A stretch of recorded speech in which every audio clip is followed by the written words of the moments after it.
Amém? Vamos iniciar a leitura? A gente vai estar lendo do 1 até o 18. Amém. Quem não tem, pode seguir aí na tela. Glória a Deus. Manassés tinha 12 anos de idade quando começou a reinar e reinou 55 anos em Jerusalém. A mãe dele se chamava Efziba. Fez o que era mal aos olhos do Senhor, segundo as coisas abomináveis das nações que o Senhor havia expulsado de diante dos filhos de Israel.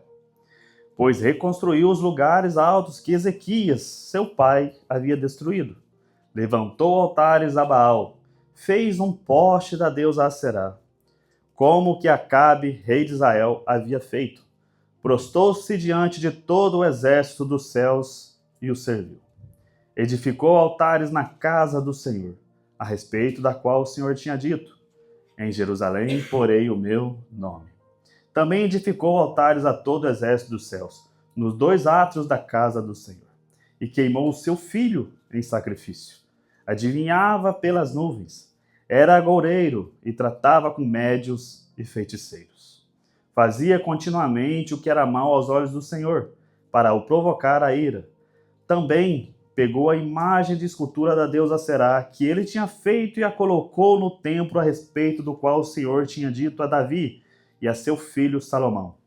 Neste templo e em Jerusalém, que escolhi de todas as tribos de Israel, porei o meu nome para sempre, e não farei com que os pés de Israel andem errantes, longe da terra que dei aos seus pais, desde que eles tenham o cuidado de fazer segundo tudo o que lhes tenho mandado, e conforme toda a lei que Moisés, meu servo, lhes ordenou. Eles, porém, não ouviram.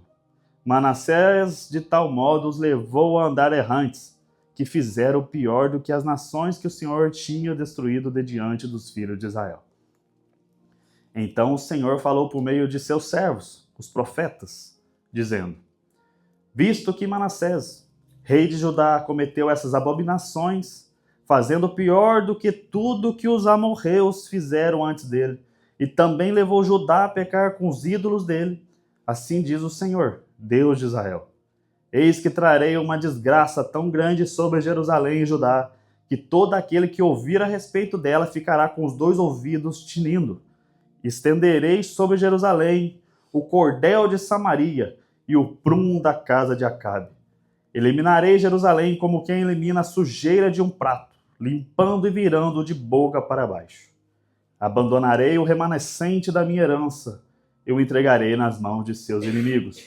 Servirá de presa e despojo para todos os seus inimigos, porque fizeram o que era mal aos meus olhos, e me provocaram a ira, desde o dia em que os pais deles saíram do Egito até o dia de hoje. Além disso, Manassés derramou muitíssimo sangue inocente, até encher Jerusalém de um extremo a outro, sem falar do seu pecado, com que levou Judá a pecar, praticando o que era mal aos olhos do Senhor. Quanto aos demais atos de Manassés, a tudo o que fez e ao seu pecado que cometeu, não está tudo escrito no livro da história dos reis de Judá? Manassés morreu e foi sepultado no jardim da sua própria casa, no jardim de Uzá. E Amon, seu filho, reinou em seu lugar. Pai, levantamos novamente o clamor da oração, meu Pai. Te pedimos, meu Pai, que ministre nossos corações, meu Pai, que fale conosco através de sua palavra, meu Pai, pois Tu és santo, meu Pai. Te pedimos que o Seu Santo Espírito esteja aqui ministrando em nós, meu Pai, através de sua palavra. Em nome de Jesus, amém.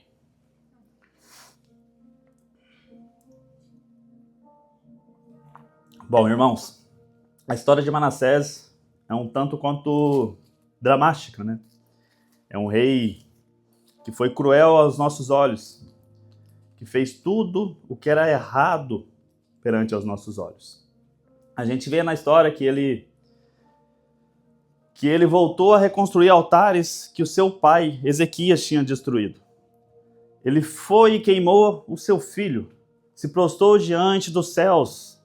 Se prostrou diante dos céus e adorou, não significa se prostrou diante dos céus e adorou os anjos. Pelo contrário, adorou o sol, adorou a lua, adorou as nuvens.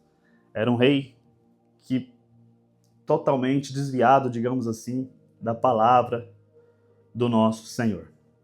Tem algo interessante sobre o Manassés, é algo que a Bíblia não fala, né? Mas conforme a gente vai estudando e a gente vai vendo, tinha um profeta muito conhecido em sua época, um profeta chamado Isaías. Dizem, segundo a Talmud judaica, que é o Talmud judaica, é os estudos e comentários a partir da Torá, né? Eles têm que seguir também tudo que está escrito lá, tudo que os sacerdotes ali, os fariseus escreveram, então tem que ser seguido também, ao pé da letra ali, como a Torá. Dizem eles que o Manassés matou o profeta Isaías. Tem uma história que a gente vê em Hebreus, que é contada ali no livro dos mártires, contando a história dos mártires, que teve um profeta que foi colocado em um tronco e cerrado ao meio. E muitos acabam dizendo que esse profeta é o profeta Isaías. Pois quando a gente vai lendo a história de Isaías, o livro de Isaías, a gente vê que ele reinou no reinado, ele esteve como profeta, né, sobre o reinado de Uzias, Jotão, Acaz e Ezequias. E em seguida, em sequência, a gente não vê mais Isaías. Então muitos dizem que ele foi martirizado por Manassés, né? E outra coisa que a gente vê, que a gente pode confirmar, se foi mesmo Manassés, não sabemos, pois a Bíblia não deixa claro isso, não tem um versículo dizendo que Manassés matou Isaías, né? Mas é uma história que eu resolvi trazer porque tem evidências fortes e claras que sim, que foi Manassés, mas não sabemos, né? Hoje, o título da mensagem de hoje é Quando o pecado... Não, aqui em cima, né? Nada é maior que a graça de Deus. Eu pontuei a mensagem de hoje em 3 pontos. O primeiro ponto é quando o pecado chega ao limite. A gente vê a queda de Manassés. E agora a gente vai ter continuação em 2 Crônicas. A gente vai para lá, se vocês deixarem abertas as vossas Bíblias. Vai ser 2 Crônicas, capítulo 33, que conta novamente a história de Manassés, mas é mais abrangente em 2 Crônicas. Bom, como a gente leu lá em 2 Reis, a gente vê que ele novamente foi um rei que fez tudo que era mal aos olhos do Senhor. O Senhor mandou um profeta falando que traria o mal sobre aquela terra, traria a desgraça sobre aquela terra, que todos ouviriam falar sobre o que Deus faria com eles, né? Pois ele foi um rei perverso. Mas essa história de sacrificar filhos, de trazer a maldade, trazer um poste de uma deusa, se prostrar diante de deuses falsos, a gente vê que essa história não é estranha. Porque se a gente voltar alguns capítulos, eu não vou voltar, senão vai estender muito a pregação, mas se a gente voltar alguns capítulos atrás, a gente vê o avô de Manassés. O avô de Manassés chamava Acaz. Acaz também foi um rei perverso. Acaz também sacrificou seus filhos. Sacrificou seus filhos também pro Deus Baal, né? Ali a gente tem que é o Deus Moloque, né? Maloque. Eu marquei aqui, eu anotei, mas eu não sei o nome do Deus. Mas logo a gente vai ver que eu anotei, mais para frente. Mas isso era um sacrifício que Deus já tinha dito que não era para fazer. Deus Moloque é chamado ali. E assim fez também o seu avô. O avô de Manassés também sacrificou o filho. Em sequência de Acaz, né? Acaz tem um filho chamado Ezequias, que é o que vai reinar no lugar de Acaz. E se a gente for ver a história, a gente pensa, vai continuar fazendo o que é errado perante ao Senhor. A gente tem então uma frase que a gente diz, né? Tal pai, tal filho, um ditado brasileiro. Mas não, pelo contrário, Ezequias viu o seu pai fazendo tudo de errado, viu o seu pai matando os seus irmãos, mas ele não fez conforme Acaz. Pelo contrário, ele destruiu todos os altares, restaurou o templo do Senhor, destruiu todos os deuses que tinham ali, voltou a se prostrar diante de Deus, voltou a andar no caminho de Deus, do Senhor. A gente vê que no final, infelizmente, Ezequias também acaba cometendo um pequeno erro perante ao Senhor, mas ele foi uma pessoa, um rei que restaurou o templo do Senhor, restaurou Judá. e depois vem o seu filho Manassés. E quando a gente vê que Manassés começa a reinar, a gente pensa, vai continuar a seguir os caminhos dos pais, continuar adorando o Senhor, depois de tudo que o Senhor fez para o seu pai. Mas não, ele segue o caminho do seu avô. E a gente vê que a Bíblia diz que ele tinha 12 anos de idade quando começou a reinar. E reinou 55 anos. E é algo interessante para os nossos dias, né? Pensar que uma criança de 12 anos vai reinar sobre uma nação, sobre um povo. E como será esse reino? Uma criança, né, para os nossos dias. Mas naquela época a gente lembra que as crianças de 12 anos já estavam pregando a palavra, né? Já estavam em frente ao templo ensinando. A gente tem a história de Jesus, que ele já tinha 12 anos, quando ele estava ali no templo. Ali. Mas Manassés não faz igual ao seu pai. Manassés não segue o caminho de Deus, o que Deus havia escrito. E agora a gente vai seguir, ponto a ponto, o que Manassés fez e o que Deus tinha ordenado. Como eu disse que o seu avô, Acas, era um rei perverso, ele também queimou seu filho, está lá em 2 Reis 16, versículo 3, a história de Acas, que ele também queima o seu filho. Essa prática era uma prática proibida, era uma prática que onde várias outras nações faziam ao deus Moloque. E em Levítico 18, 21, Deus avisa para que Israel não faça, para que o povo de Israel não pratique isso. Era uma exigência aqui de Deus, porque algo que a gente vê, algo que, conforme a Escritura diz, esse Deus Moloque era um Deus que exigia tudo e não dava nada. E a gente tem uma história um pouco contrária a isso, de alguém que ofereceu o seu filho, mas nos deu tudo. A gente tem Jesus Cristo, onde Deus envia o seu filho para morrer e pagar os nossos preços, os nossos pecados. E a gente vê que deu tudo, deu a graça. A gente hoje tem o caminho a Deus, o caminho da vida eterna, através do nosso Senhor, Jesus Cristo. Mas Manassés, Deus diz que ele foi pior do que as nações que ele tinha destruído. A gente vê lá, como a gente leu, que ele encheu Jerusalém de um extremo ao outro de sangue inocente. Que ao nosso ver, ao nosso ler a Escritura, a gente vê que ele foi realmente um Deus cruel. Um Deus que não tinha o nosso Senhor como seu Deus. Talvez nós, ao olhar isso, a gente não consegue ter misericórdia de uma pessoa assim. Muitas das vezes a gente trazemos para os nossos dias algo que vocês sabem que eu não falo, mas que aqui eu vou dizer, eu vou dar um exemplo para vocês. A gente vê essa história no Brasil, no nosso Brasil, uma história onde tem um presidente da esquerda e um presidente da direita. E a gente não vê o que Deus, o que Jesus nos diz para fazer. Orem pelos seus inimigos. Amem os seus inimigos.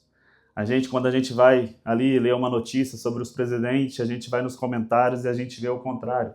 E eu não estou falando de gente do mundo, eu estou falando de cristãos. A gente vê cristãos falando para que alguém morra, que essa pessoa tem que morrer. A gente não vê eles fazendo aquilo que Deus nos ensinou. O Senhor Jesus nos diz que a gente deveria amar todos. Ele não diz para você amar quem que você quer. Pelo contrário, você tem que amar aquele que você também não quer. Talvez para nós seja difícil enxergar uma misericórdia em cima disso, principalmente no mundo onde vivemos, onde talvez essas pessoas, volto a dizer, pessoas de esquerda e direita, onde eles julgam aos seus olhos e querem as suas vontades, os seus belos prazeres. E nisso não importa se alguém vai ser prejudicado, não importa se alguém vai morrer. Antes morrer mesmo. É um presidente perverso, tem que morrer mesmo. É um ladrão, tem que morrer mesmo.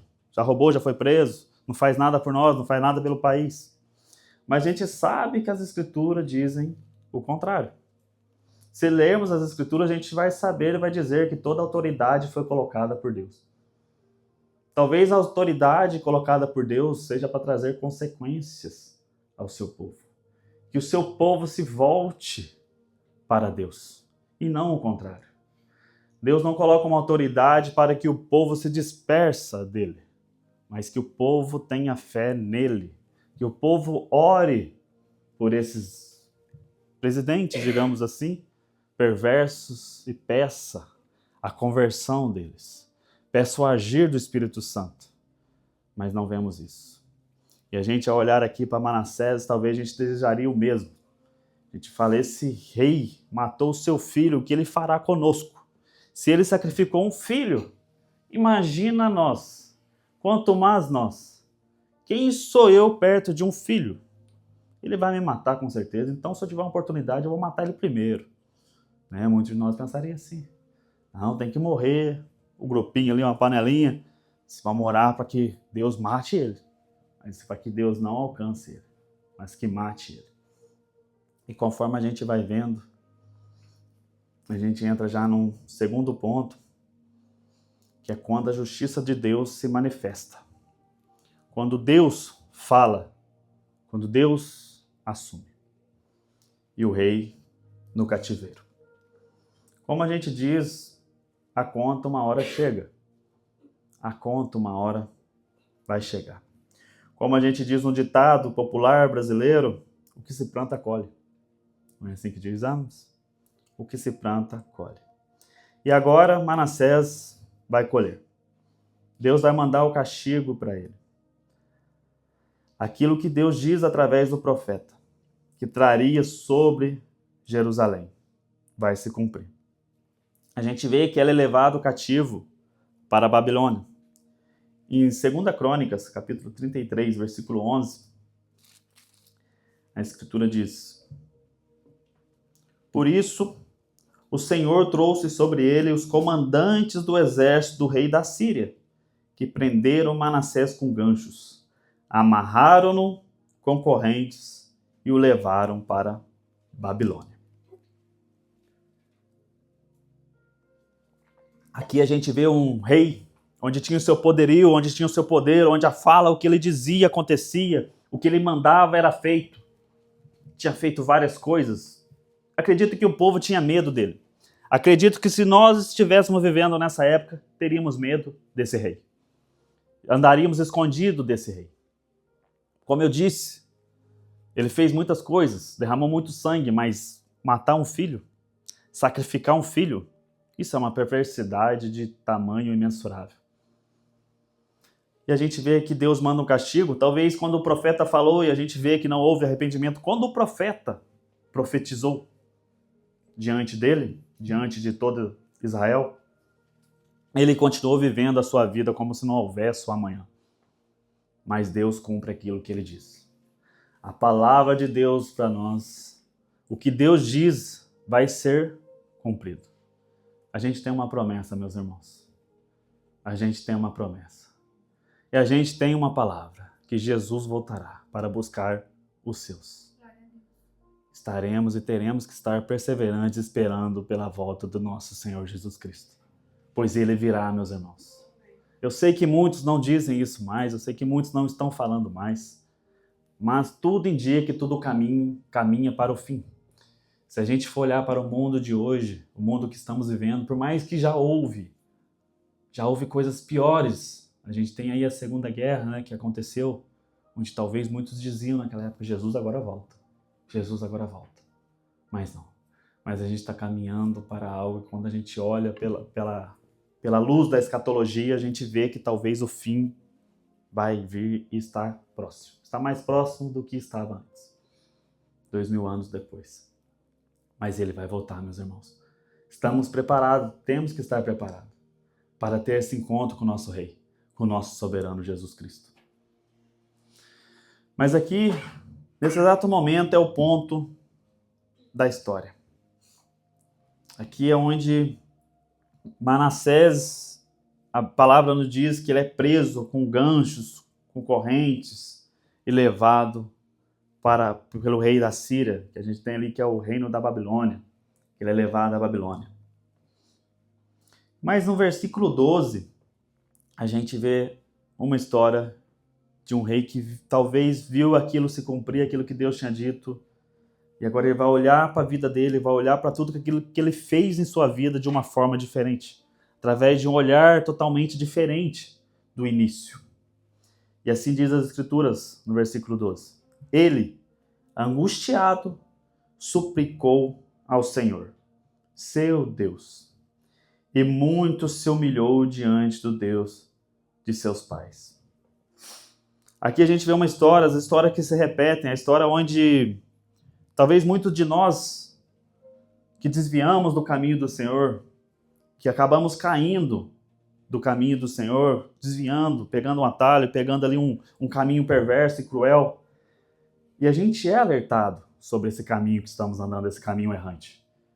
Não é que ninguém falou nada, ninguém avisou. E nós mesmos sabemos desse desvio de caminho, de destino. Vou colocar aqui, pontuar um destino. E a gente vê o pesar de Deus sobre nossa vida.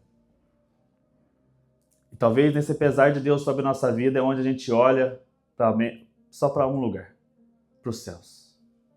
A gente só tem um lugar para olhar, só tem uma pessoa a quem recorrer, que é o nosso Deus. Aqui Manassés, quando ele é levado cativo, ele já não tem mais os seus servos, como tinha antes. Ele já não tem mais o poderio que ele tinha antes. Aqui ele vê que ele perdeu tudo. Aqui ele vê que ele está sendo tratado como um cachorro. Agora é ele que trata, é ele que é tratado, assim como ele tratava as pessoas, assim como ele fazia com as pessoas. E ali ele percebe que existe um Deus, e há um Deus, e esse Deus é o Deus verdadeiro. Esse é o Deus que está acima de tudo e de todos, e ele recorre a ele. A Bíblia nos diz que ele suplicou ao Senhor, mas não só isso, a Bíblia também nos diz e deixa um ponto claro, seu Deus. Como eu disse no início, ele sabia quem era Deus. Ele sabia os caminhos de seu pai. O que seu pai, a quem seu pai tinha servido. Ele sabia que sobre Israel existia um Deus único. Ele sabia sobre o templo, conforme estavam nas Escrituras, conforme a lei de Moisés. Mas mesmo assim ele não deu ouvido. Profanou o templo do Senhor. Colocou várias coisas perversas no templo do Senhor. E aqui, talvez, ao nosso olhar, a gente pode dizer, é sempre assim, né? Faz o que bem entende, o que bem quer e agora procura Deus, né?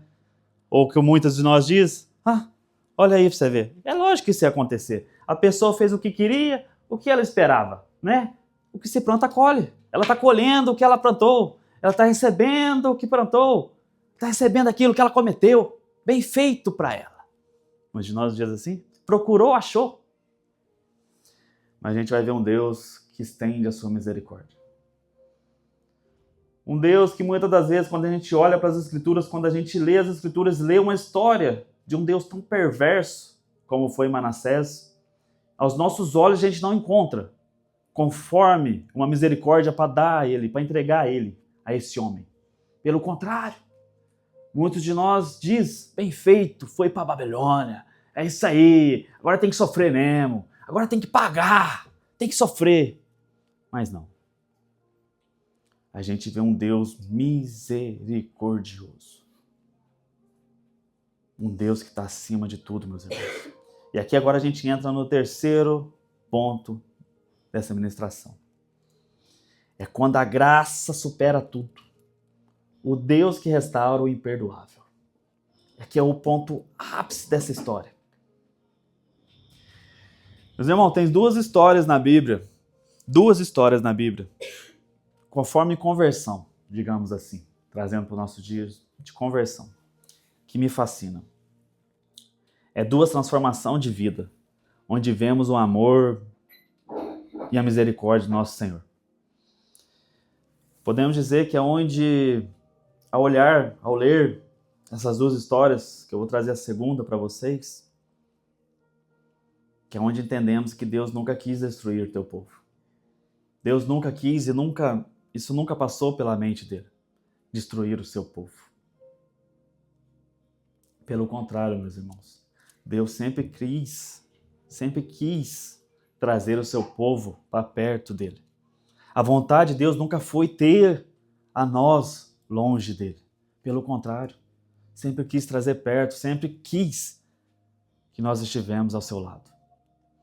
Não sei se vocês se lembram da fala de Jesus em Mateus 23, versículo 37, onde as Escrituras diz, Jesus, a palavra do nosso Deus, dizendo, obrigado, irmão, Jerusalém, Jerusalém, você mata os profetas e apedreja os que lhes são enviados.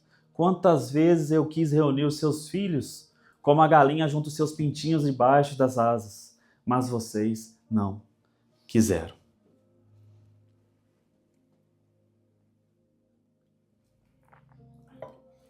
É isso que Deus sempre quis fazer, meus irmãos. Deus sempre quis pegar nós como as galinhas, tratar nós como seus filhos, como seus queridos filhos, digamos assim. Mas nós mesmos, muitas das vezes, não queremos esse amor de Deus. Muitas das vezes nós colocamos, talvez, em nossas mentes que a gente não é digno, que a gente não merece. Não se trata de merecer, meus irmãos. Nós sabemos que nós não merecemos mesmo. Mas se trata que Deus nos amou de tal maneira, de tal proporção que entregou o seu filho, o seu único filho, por nós. E através desse filho, através desse sacrifício, que temos acesso a Deus. Que podemos alcançar agora um reinado com o Senhor nosso Jesus. Esse é o amor de Deus. Um amor que nós talvez não conseguimos entender. Mas que um dia entenderemos, irmãos. Amém? Amém. E a história da segunda pessoa que tem uma transformação de vida é Paulo. É as duas histórias de transformação, de conversão que me fascinam. Paulo, meus irmãos, para quem não se lembra, ele perseguia a igreja. Ele matava, ele ordenava a matança. Ele ia atrás, ele fazia acontecer. E a gente vê a caminho de Damasco, que ali ele tem um encontro. E o encontro que ele tem é com o nosso Senhor Jesus. E Jesus diz a ele, Saulo, Saulo, por que me persegues? Ali ele cai, a gente vê que tem escamas nos seus olhos, que ele fica sem enxergar, fica sem comer, esperando a resposta. Porque aquilo ali para ele achava que o que ele estava fazendo era certo. Ele achava que aquilo que ele estava fazendo era para Deus. Mas ele percebe que ele estava errado. É isso que temos que perceber em nossas vidas. Que muitas das vezes, mesmo achando que estamos certos, a gente está errado. E a gente tem que se prostrar diante de Deus. E Paulo, depois ali que tem Ananias que vai até ele, até onde ele está, Ananias com medo. Toca os seus olhos, Paulo volta a enxergar e a gente vê depois o caminho de Paulo, a carreira da fé de Paulo.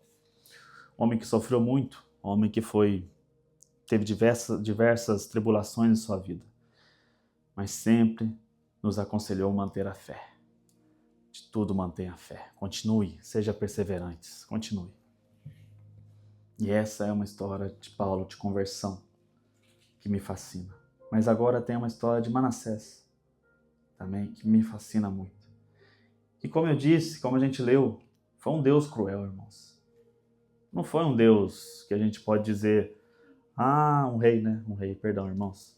Não foi um rei que a gente pode dizer, foi um rei bom, fez muitas coisas boas para o povo. Pelo contrário. Talvez muitos de nós ao olhar no início da história, ao lermos a primeira vez, a gente fala, esse Deus não vai durar nada. Esse Deus aqui, olha, só Jesus mesmo na causa. Olha que crueldade, olha isso, não vai sobrar ninguém aqui em Jerusalém. Tá matando tudo, tá matando a rodo, tá matando todo mundo. Matou seu filho. Olha, tá se prostrando diante de céus. É agoreiro, é feiticeiro, trata com médios, faz feitiçaria. Olha isso, como que pode existir um rei assim? Mas ao ser levado para o cativeiro, Manassés percebe. E Manassés se humilha diante de Deus. E no versículo 13, 2 Crônicas 33, versículo 13, orou ao Senhor, e o Senhor se tornou favorável para com ele. Atendeu-lhe a súplica e o fez voltar para Jerusalém, ao seu reino. Sabe, talvez ao confessar algo de sua vida para alguém, esse alguém pode te olhar com um olhar diferente. A partir de você confessar isso para alguém, ele pode olhar para você de uma forma totalmente diferente de como te olhava antes. Talvez você tenha uma amizade com uma pessoa e ao contar algo para ela, essa pessoa já passa a te ver de uma forma diferente. Já não te trata mais como antes. Já não te quer mais no meio, talvez, dela, da convivência com ela. A partir daquele momento, ela já não tem mais o amor que tinha por você antes. Isso pode acontecer até com os melhores, digamos assim, melhores amigos. Onde você tem um melhor amigo e você conta algo para ele e ele acha aquilo ali muito chocante. Talvez ele diz, não, tá tudo bem. Mas a partir desse tudo bem, nada mais está igual. Nada mais está bem. Nunca mais estará como antes. Mas a gente vê um Deus que quando perdoa, Ele perdoa. Quando Ele estende a mão da graça sobre nossas vidas, não tem mais jogatinas conosco. A gente vê que Deus se tornou favorável ali com ele, atendeu as suas preces. Aos nossos olhos, como eu disse, talvez para nós não seria assim. Talvez nós deixaríamos ele lá naquele cativeiro mesmo, até morrer. Foi um rei ruim? Por que soltaria esse rei ruim? Queimou filho, era adivinho, era agoreiro. Agoreiro, meus irmãos, é a pessoa que tenta adivinhar o futuro através de presságios ou superstições, né? Eu pus um exemplo aqui, escrevi um exemplo, porque vocês sabem que eu sou péssimo com exemplo, mas isso é aquele tipo de presságios, superstições, onde a pessoa diz, isso aí é um bom sinal, né? E do outro lado a pessoa diz, isso é um mau presságio, é um mau sinal isso aí. Isso é um agoreiro, pessoa que acredita na sorte, no azar, pessoa que talvez vai ser, olho gordo, inveja sobre sua vida, olho gordo. Gente que é de Deus, a gente sabe que a gente não acredita nesse tipo de coisa, amém, meus irmãos? Espero que vocês também não acreditem. Mas é isso, o agoreiro.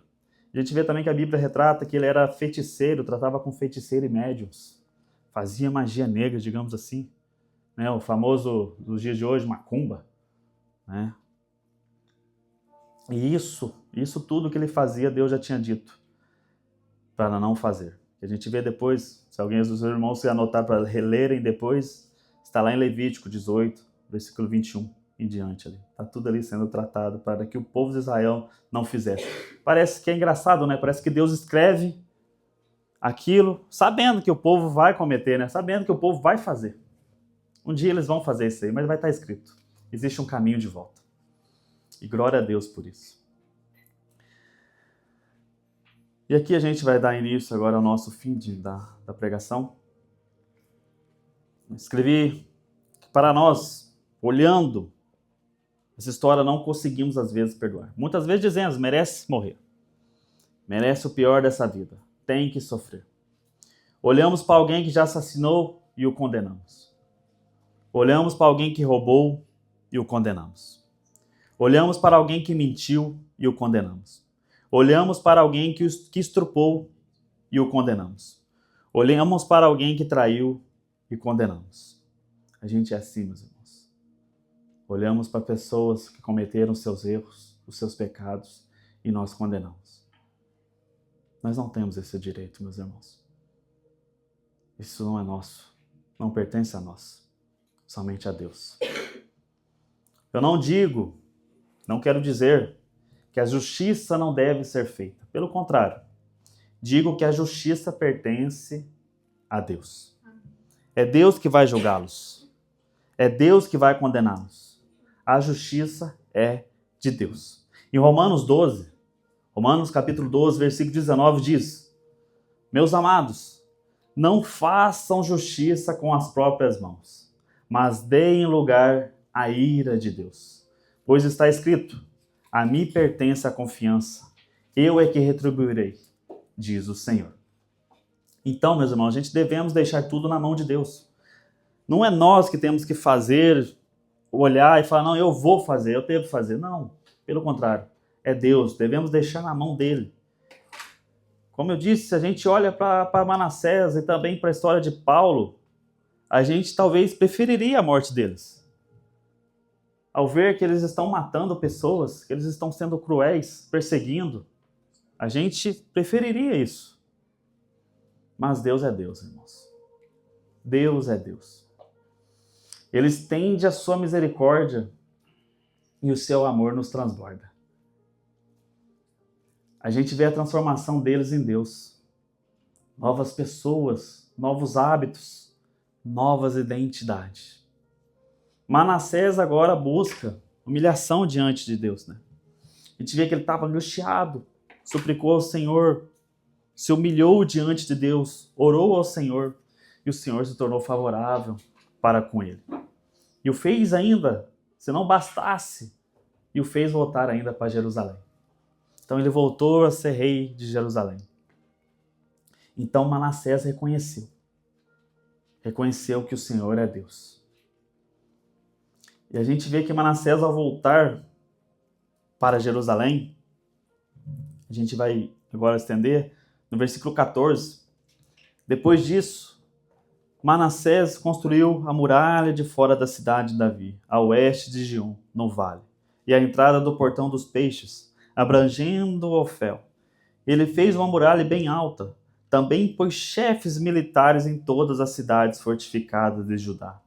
Tirou da casa do Senhor os deuses estranhos e o ídolo, bem como todos os altares que havia construído no monte da casa do Senhor em Jerusalém, e os lançou fora da cidade.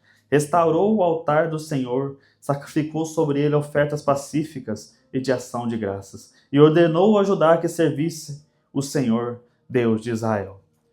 Porém, o povo ainda sacrificava nos lugares altos, mas somente ao Senhor, seu Deus. A gente vê que ao voltar para Judá, ele volta diferente. Ele já não é mais o rei que era. Ele já não faz mais as coisas que fazia, pelo contrário. Ele destrói tudo aquilo que ele tinha construído, tudo aquilo que ele tinha destruído, ele reconstrói. Ele reconstrói principalmente a sua ligação com o nosso Deus, o seu Senhor. E ele alcança a misericórdia de Deus. Ele é alcançado pela essa graça de Deus. Irmãos, eu não sei o que vocês têm feito. Eu não conheço bastante para olhar para vocês e dizer algo. Mas vocês se conhecem. Nós nos conhecemos. E nós sabemos do que Deus é capaz sobre nossas vidas. Nós sabemos quem nós servimos. Nós não servimos um Deus que não conhecemos. Pelo contrário, a gente serve um Deus que conhecemos, meus irmãos. E a gente entende o seu amor e a sua graça que Ele estende sobre nossas vidas, sobre nossas casas, sobre nossas famílias. E isso é o mais importante, meus irmãos. É isso que eu quero dizer para vocês, que nós conhecemos o nosso Deus. A gente sabe quem servimos. A gente sabe do que Ele é capaz. A gente já viu muita mão de Deus sobre nossas vidas, sobre amigos, sobre familiares. Nós o conhecemos, meus irmãos. E eu quero dizer que não importa o que tivermos feito, Deus é capaz de perdoar. Deus é capaz de perdoar. Temos que confessar a Ele os nossos erros. Ele é capaz de nos perdoar, irmãos. Ele é capaz de perdoar. Devemos ser sinceros. Aqui a gente vê uma história de um rei, como eu disse no início, um rei perverso. Um rei que, ao nosso olhar, logicamente, no início não tinha o Espírito Santo de Deus sobre a sua vida. Pelo contrário. Mas a gente vê um rei que, quando ele olha para Deus, quando ele pede, quando ele suplica, quando ele se humilha. E aqui a gente tem uma quebra também de uma frase, né? Onde muitos dizem, como é que é aquela frase, aquele ditado no Brasil? Quem me humilha será... os humilhados serão exaltados. Isso aí não está na Bíblia, viu, gente? Isso aí é inventaram. O que a Bíblia diz é aquele que se humilhar perante ao Senhor será exaltado. Tá? Não é quem te humilha, não. A pessoa humilhada vai ser exaltada. Isso não existe, viu, irmãos? Mas é um ditado popular que é uma quebra aqui. A gente vê que a pessoa tem que se humilhar perante ao Senhor. E quando ela se humilha, quando a gente se prostra, quando a gente se abre, quando a gente está com o coração aberto, Deus trabalha. Ali a gente tem a brecha perfeita para que Deus trabalhe em nossas vidas. E a gente entende que ali já não há mais chance, a gente não tem mais forças. E é isso que Deus espera de nós. Deus espera que nós entregamos a nossa vida a Ele. Que é o certo a se fazer. É a gente entender que nossas vidas estão entregues na mão de Deus. Agora é com Ele. Agora não é mais eu, agora é com Ele, é somente Ele. Ele rege sobre a minha vida. A minha vida é dele, é do nosso Senhor. E aí a gente vê os milagres acontecer em nossas vidas. Irmãos, se possível for, se não for pedir muito, reflitam e releiam essa história de Manassés vocês mesmos. Vejam e revejam o que ele fez, o que ele não fez e o que ele deveria ter feito. E principalmente, vejam o agir de Deus nessa vida, nessa história. E como eu disse no início, nada é maior que a graça de Deus, meus irmãos. Nada é maior. Nada é maior. A gente vê que ele fez uma oração, e essa oração não está na Bíblia, essa oração, mas eu resolvi trazê-las para vocês, para que a gente entenda essa oração. Qual foi essa oração? Oração está escrito no escrito judaico-cristão antigo, né? A gente diz que é apócrifo, deuterocanônico. Ela é preservada pela Septuaginta, a Vulgata Latina. Ela também está na Bíblias Ortodoxas, umas coleções do Antigo Testamento. E a oração diz assim: oração de Manassés, rei de Judá, quando estava preso na Babilônia. E assim está escrito: Senhor Todo-Poderoso, Deus de nossos pais, Deus de Abraão, de Isaque e de Jacó, e de sua descendência justa, tu fizeste o céu e a terra com todo o seu ornamento. Amarraste o mar pela palavra do teu mandamento, fechaste o abismo e o selaste pelo teu nome temível e glorioso. Todas as coisas tremem diante de ti, por causa do teu poder, pois ninguém pode suportar o peso da tua glória. Mas a tua misericórdia é incomensurável e inesgotável, e não há limite para a tua compaixão. Tu, Senhor, prometestes arrependimento e perdão aos que pecam contra ti, e pela abundância da tua misericórdia designaste arrependimento para os pecadores, a fim de que sejam salvos. Eu pequei mais do que a areia do mar. Minhas transgressões se multiplicaram, Senhor. Não sou digno de levantar os olhos por causa da multidão das minhas iniquidades. Estou curvado por muitas correntes de ferro e não posso erguer a cabeça. Não há descanso para mim, pois provoquei a tua ira e fiz o que é mal diante de ti. Agora dobro o joelho do meu coração, suplicando a tua bondade. Pequei, Senhor, pequei e reconheço as minhas iniquidades. Peço-te, suplico-te, perdoa-me, Senhor, perdoa-me. Não me destruas com as minhas iniquidades, nem guardes para sempre o mal que fiz, nem me condenes às profundezas da terra, pois tu és o Deus dos que se arrepende, e em mim mostrarás a tua bondade. A mim, indigno como sou, salvarás segundo a tua misericórdia. Eu te louvarei todos os dias da minha vida, porque todas as potestades dos céus te louvam, e a tua glória é para sempre. Amém. A gente vê que após Manassés fazer essa oração ao Senhor, a gente vê que ele reconstruiu Jerusalém, como lemos. Limpou a casa do Senhor, tirou tudo fora e ele fez sacrifícios e ofertas pacíficas e ação de graças a Deus. Como eu disse, irmãos, eu não sei como está a sua vida com o Senhor. Eu não sei se aí dentro de você tem algo a ser mudado. Não sei se dentro de nós tem algo a ser mudado. Não sei se vocês andam sacrificando coisas a deuses estranhos, ao Deus que não é o nosso Deus. Mas eu quero lhe dizer, irmão, a todos nós que estamos aqui hoje, Deus vos ama e a sua misericórdia dura para sempre. Ele está aqui hoje esperando que você se entregue por inteiro a Ele. Ele está esperando que você e eu confesse que Ele é o Senhor e Salvador da nossa vida. Não importa quem fomos, quem você é. O importante é quem você é hoje nele. O importante é quem somos nele. Que essa história nos faça refletir sobre nossos atos e caminhos. Que possamos nos entregar por inteiro a Deus, nosso Pai. E possamos entender que Ele cuida de nós. Amém, meus irmãos? Louvado seja o nosso Senhor. Glória a Deus. Gostaria de fazer uma oração.